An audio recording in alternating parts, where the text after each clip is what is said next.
بات چل رہی تھی درود پاک پڑھیں اللہم صلی علی سیدنا مولانا محمد وعلیہ وسلم صلی اللہ علیہ وسلم علیکہ یا رسول اللہ صلی اللہ تعالیٰ علیہ وسلم۔ بات چل رہی تھی جنت کی۔ حضرت ادریس علیہ السلام جنت کی سیر کر رہے ہیں۔ ایک وقت آ گیا، ملک الموت نے کہا بھئی جنت سے باہر نکل آؤ، چلو ایک ٹائم ہو گیا ہے، اب واپس چلو دنیا میں۔ حضرت ادریس علیہ السلام نے کہا جنت میں آئے گئے، جنت سے بھی کوئی جاتا ہے، جنت میں آئے جنت سے بھی کوئی نکلے گا۔ حضرت ادریس علیہ السلام نے جب اتنا کہا ملک الموت نے کہا کیا بات کر رہے ہو، جنت میں ٹہلنے کے لیے آئے تھے، سیر کرنے کے لیے آئے تھے، آئیے اب چلیے ٹائم ہو گیا۔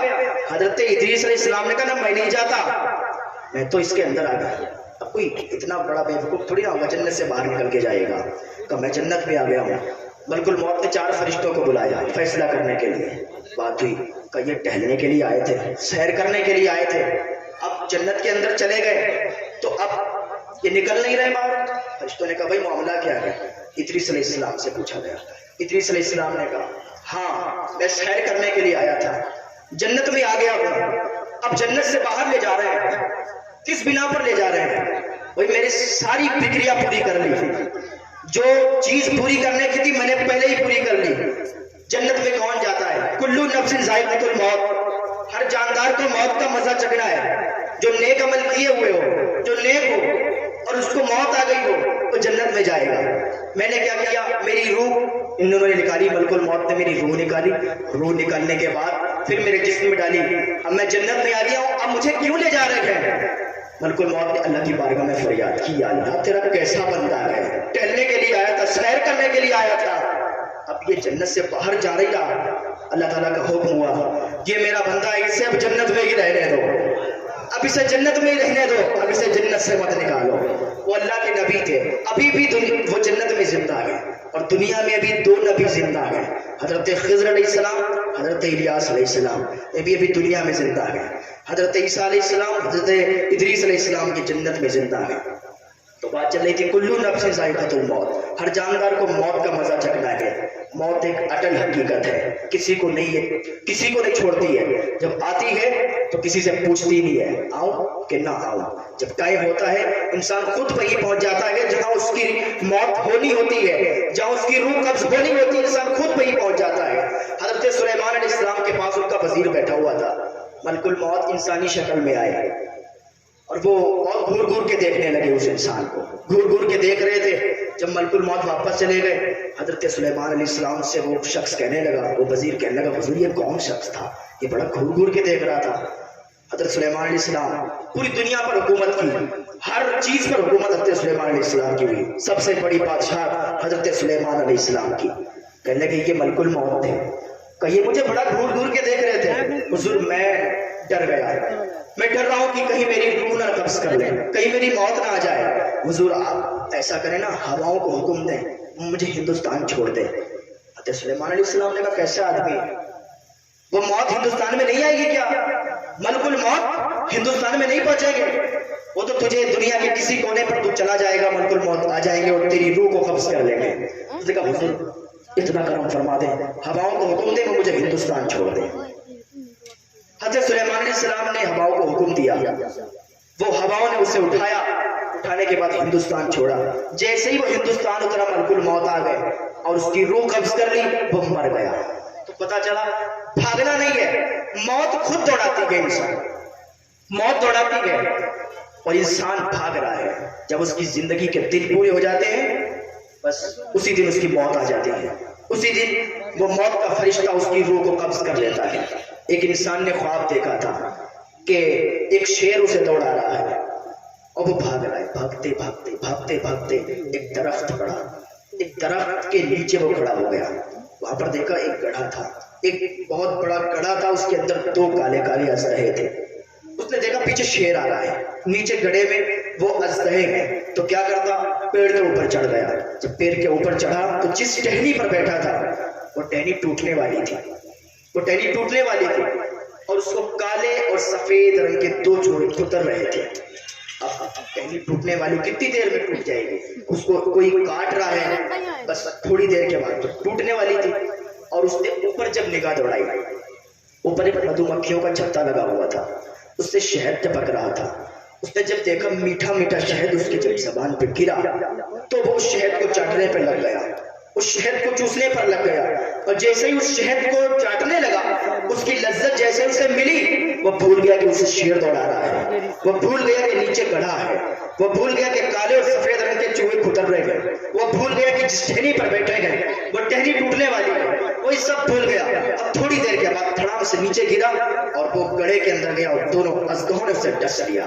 جب دونوں ازدہوں نے اسے ڈسا تو اس کی آنکھ کھل گئی، پسینہ پسینہ رونگٹے کھڑے بھاگتا ہوا اللہ کے ولی کی بارگاہ میں پہنچا۔ حضور میں نے بھی خواب دیکھا تھا، یہ فلاں فلاں خواب دیکھا تھا، حضور مجھے یہ بتائیں وہ شیر کیا تھا؟ وہ شیر مجھے دوڑا رہا تھا، میں بھاگ رہا تھا، وہ شیر کیا تھا؟ وہ اللہ کے ولی کہتے ہیں وہ شیر نہیں تھا۔ کہا پھر کیا تھا؟ کہا وہ تیری موت تھی، ہر وقت تجھے دوڑاتی رہتی ہے، ملک الموت تھے، ہر وقت تیرا پیچھا کرتے رہتے ہیں، تو بھاگتا رہتا ہے بھاگتا رہتا ہے، کب تک بھاگے گا؟ ایک دن تیری موت آ جائے گی، تیرا وقت پورا ہو جائے گا۔ وہ تیری موت تھی تو جس سے بھاگ رہا تھا، وہ کوئی شیر نہیں تھا۔ کہا حضور ٹھیک ہے سمجھ میں آ گیا، وہ جو گڑھا تھا وہ گڑھا کیا تھا؟ کہا وہ قبر تھی۔ قبر تھی؟ کہا ٹھیک ہے حضور یہ بھی سمجھ میں آ گیا، اس کے اندر تو جو کالے کالے بڑے بڑے ازدے تھے وہ کیا تھا؟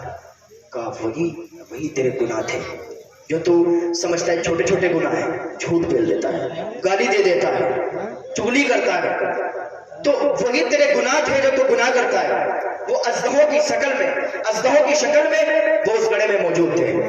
حضور یہ سمجھ میں آ گیا، لیکن یہ بتائیں وہ ٹہنی کیا تھی؟ کب ٹہنی نہیں تھی، پھر کیا تھا؟ کب وہ تیری زندگی تھی؟ کہا اچھا ہاں زندگی تھی، اور وہ دو چوہے کالے اور سفید رنگ کے چوہے وہ کھتر رہے تھے ٹہنی کو، وہ کون تھے؟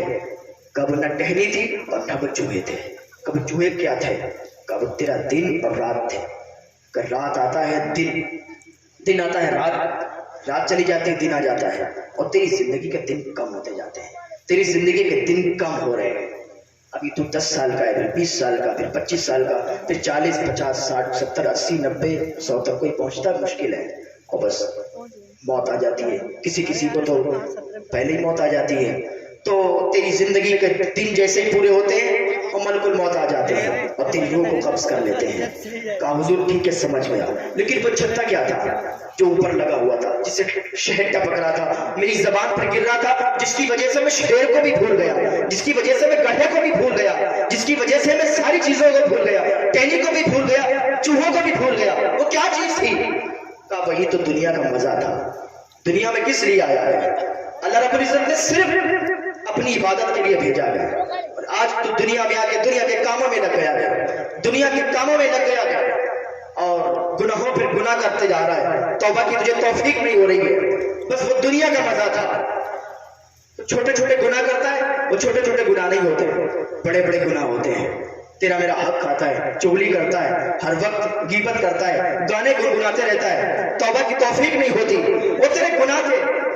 اور وہ دنیا کا مزے میں جب تو پڑا، بھول گیا کہ تجھے مرنا ہے، تجھے قبر کے اندر جانا ہے، تجھے قبر کے اندر جو سوال جواب ہوں گے، جو حساب و کتابوں بھول گیا، اور یہی چیز تھی، وہ سمجھ گیا۔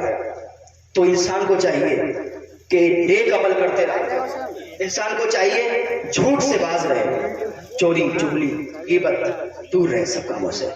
آج دیکھیں آپ مسجدیں خالی رہتی ہیں، نماز پڑھنے کے لیے نہیں جا پاتے لوگ، اگر وہیں پر انہیں کوئی فنکشن میں بھیجا جائے تو ٹائم نکال لیتے ہیں، اگر کہیں سفر کرنے جانا تو ٹائم نکال لیتے ہیں، لیکن اللہ کی حضور انہیں جانے کی توفیق نہیں ہوتی، اپنی نعت اللہ کی حضور نہیں رگڑتے ہیں۔ مسجد تو بنا لی پل بھر میں ایمان کی حرارت والوں نے، من اپنا پرانا پاپی تھا برسوں میں نمازی بن نہ سکے، پھر مسجدیں کیوں بنوا لی جب نماز کی توفیق نہیں ہوتی ہے۔ آج نماز پڑھنے کے لیے مسجد خالی پڑی ہے، ہر جگہ کا یہ ماحول ہے۔ اللہ کی بارگاہ میں دو اللہ نیک عمل کی توفیق عطا فرمائے، پنج وقتہ نمازی بنائے، بیت اللہ شریف کا حاجی بنائے۔